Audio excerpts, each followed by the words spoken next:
Hello guys! Isa pang product na i-share ko sa inyo na araw-araw kong ginagamit pag umaalis ako ng bahay. Ito ang Bello Tinted Sunscreen with SPF 50. Guys, tignan nyo kung gaano kadami na yung nagagamit ko. 2 months pa lang yan. 2 months. Tapos, twice a week lang yung RTO ko. Anyway, maglagay na tayo sa mukha. Nakapaglagay na ako kanina ng primer para makita niyo yung effect ng primer sa mukha kapag naglalagay kayo ng makeup. Tapos i-blend natin siya ng sponge. Kasi nyo kakalimutan yung leeg. Kasi pangit tignan pag maputi ang mukha nyo tapos yung leeg nyo nangunguting.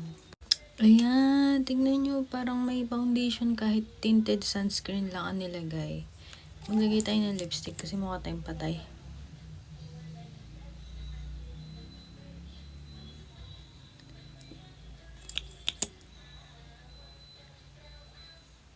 Pak! Sa mga katulad kong tamad mag-makeup pag lumalabas ng bahay, bagay na bagay sa inyo to. Tinted sunscreen lang. Okay na okay.